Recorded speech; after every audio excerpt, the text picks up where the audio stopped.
राधे कृष्णा दोस्तों, ज्येष्ठ माह के कृष्ण पक्ष की एकादशी अपरा एकादशी की आपको बहुत बहुत बधाई हो। कथा श्रवण कराने से पहले मैं आपसे एक विनम्र प्रार्थना करना चाहती हूँ कि आप हमारे चैनल को सब्सक्राइब कीजिए। जहाँ वीडियोस की भीड़ में कोई कुछ भी बना रहा है, हम कुछ अच्छा करने का प्रयास कर रहे हैं। हमें आगे बढ़ने के लिए और हम मोटिवेट हों उसके लिए हमें आपके लाइक और शेयर की और वीडियोस को चैनल को सब्सक्राइब करने की नीड होती है। तो आशा करती हूँ आप वीडियो को लाइक करेंगे और शेयर करेंगे। राधे राधे। तो कथा श्रवण की तरफ चलते हैं। युधिष्ठिर कहने लगे कि हे भगवान, ज्येष्ठ कृष्ण की एकादशी का क्या नाम है, उसका क्या महात्म्य है, सो कृपा कर कहिए। भगवान श्री कहने लगे कि हे राजन, यह एकादशी अचला और अपरा दो नामों से जानी जाती है। पुराणों के अनुसार ज्येष्ठ कृष्ण पक्ष की एकादशी अपरा एकादशी है, क्योंकि ये अपार धन देने वाली है। जो मनुष्य इस व्रत को करते हैं वे संसार में प्रसिद्ध हो जाते हैं। इस दिन भगवान त्रिविक्रम की पूजा की जाती है। अपरा एकादशी के व्रत के प्रभाव से ब्रह्म हत्या, भूत योनि, दूसरे की निंदा आदि के सब पाप दूर हो जाते हैं। इस व्रत के करने से परस्त्री गमन, झूठी गवाही देना, झूठ बोलना, झूठे शास्त्र पढ़ना या बनाना, झूठा ज्योतिषी बनना या झूठा वैद्य बनना आदि सब पाप भी नष्ट हो जाते हैं।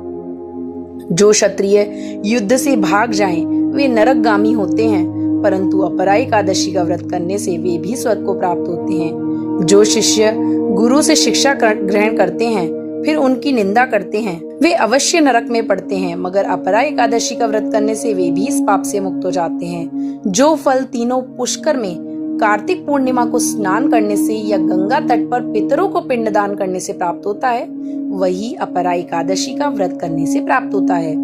मकर के सूर्य में प्रयागराज के स्नान से, शिवरात्रि का व्रत करने से, सिंह राशि के बृहस्पति में गोमती नदी के स्नान से, कुंभ में केदारनाथ के दर्शन या बद्रीनाथ के दर्शन, सूर्य ग्रहण में कुरुक्षेत्र के स्नान से, स्वर्ण दान करने से या अर्ध प्रसूता गौ दान से जो फल मिलता है, वही फल अपरा एकादशी के व्रत से मिलता है।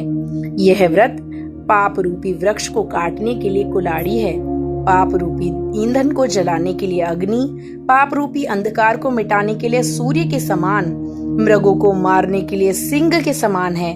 अतः मनुष्यों को पापों से डरते हुए इस व्रत को अवश्य करना चाहिए। अपरा एकादशी का व्रत या भगवान का पूजन करने से मनुष्य सब पापों से छूटकर विष्णु लोक को जाता है।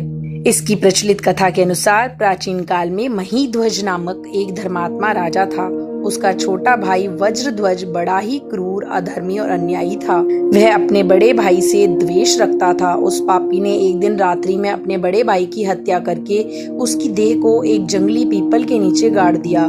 इस अकाल मृत्यु से राजा प्रेत आत्मा के रूप में उसी पीपल पर रहने लगा और अनेक उत्पात करने लगा। एक दिन अचानक धौम्य नामक ऋषि उधर से गुजरे।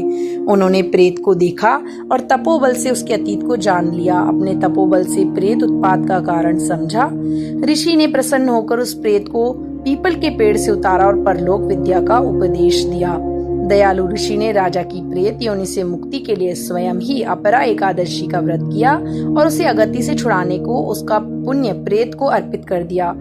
इस पुण्य के प्रभाव से राजा की प्रेत योनि से मुक्ति हो गई। वह ऋषि को धन्यवाद देता हुआ दिव्य देह धारण कर पुष्पक विमान में बैठकर स्वर्ग को चला गया। हे राजन, यह अपरा एकादशी की कथा जो मैंने लोकहित के लिए कही है, इसे पढ़ने या सुनने से मनुष्य सब पापों से छूट जाता है। ईश्वर करे कि इस जन्म में जाने या अनजाने हमसे जो भी गलती हुई है या जो भी पाप हुए हैं वो नष्ट हो जाएं। इसी कामना के साथ, इसी आशा के साथ आपका बहुत बहुत धन्यवाद। राधे राधे। जय श्री कृष्णा।